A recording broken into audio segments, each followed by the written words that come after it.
So I went over to his house, and this is like, 2001, I think, and I had this card, 2001, 2002, and I went over to his house, and his sister had this hamster that was super sick, and she would not take care of it, and I was like crying sad at this hamster.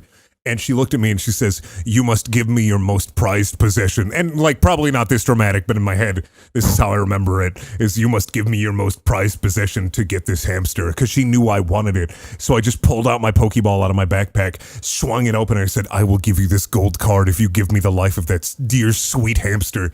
And then I took him to my grandparents' house and he died a year later. Yeah. You buy a hamster to teach your kid about death. Yeah, I can't remember. Did I tell the hamster smashing story in this podcast? No. I feel like I did. Hamster smashing? No. Never mind. No. I want to hear it. Mandy, go ahead. Mandy. You cannot start something. Are you sure I didn't tell that sure story? You did not. I would say remember that. the hamster fucking smashing shocked story. I didn't. Okay. When Avery said that you buy a hamster to teach your kids about death, that was unironically what one of my friend's dads did. What? He went through about 7 hamsters and gerbils in the space of about 3 years. What happened was... Dude, that kid knew the fuck about death. No. For some reason, his dad never wanted to, like, take it to, like, a vet or give it medicine or anything. So he, like, the first one, he'd be like, "Dad, like, Nibbles hurt his leg." And so his dad sighs. He was like, "Let's go to the garage, son." No. And he puts it on... Did he have, like, a beer crush? One of those beer can crushing things? Oh, no. He just, like...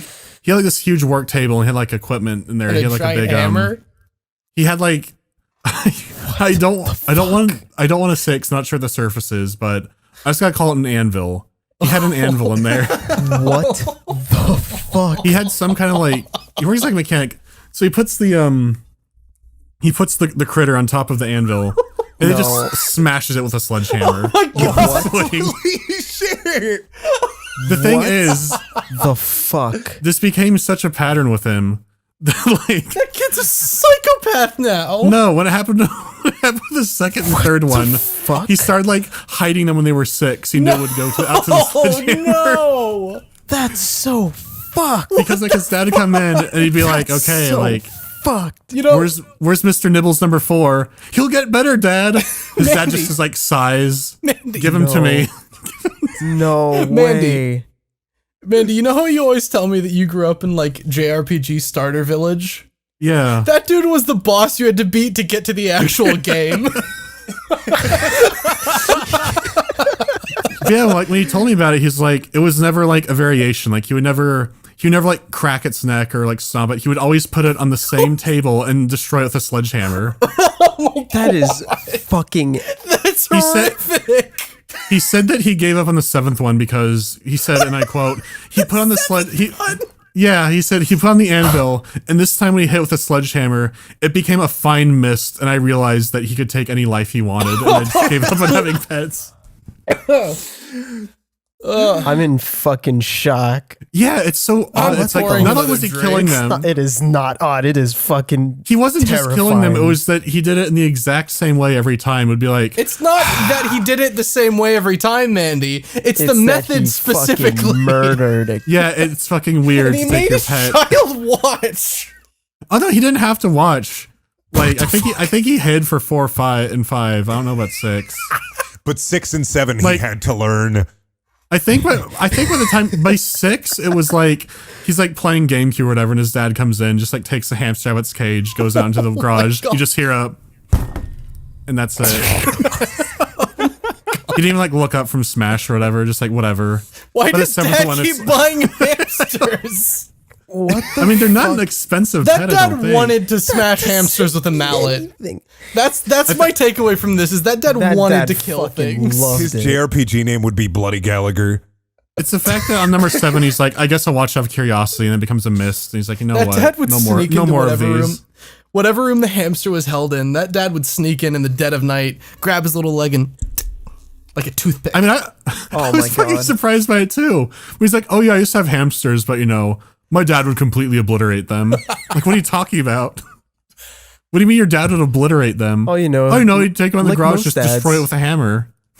You know, how you With a get rid of single swing. hamsters. That's It's like- somehow even worse than having one of those can crushing like cranks in Yeah, your he's like, garage oh, and yeah, just like- shoving it in and He'd be like, oh yeah, like some drops of blood would sometimes like spray on the walls and shit. And it's like he didn't seem to give a shit. dude, he was trying his to wife cover with his a bases. sponge. He was totally murdering people in that garage. He wanted to diffuse the amount of blood on the walls. I don't know because Oh, I never no, actually son, met it. it's I only met just his mom. I hamster never met wall. his dad.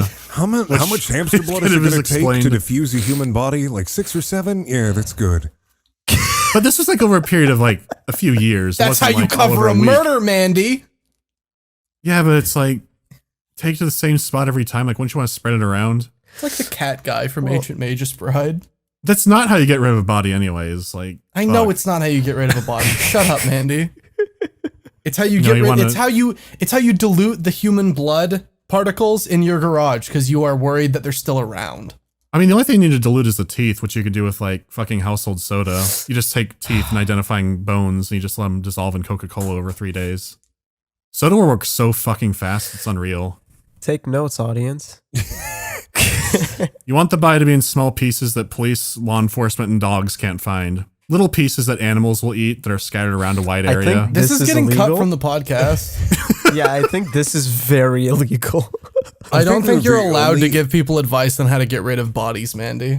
I don't know. That might be free speech, at least in this country. Free speech. That might depend on state.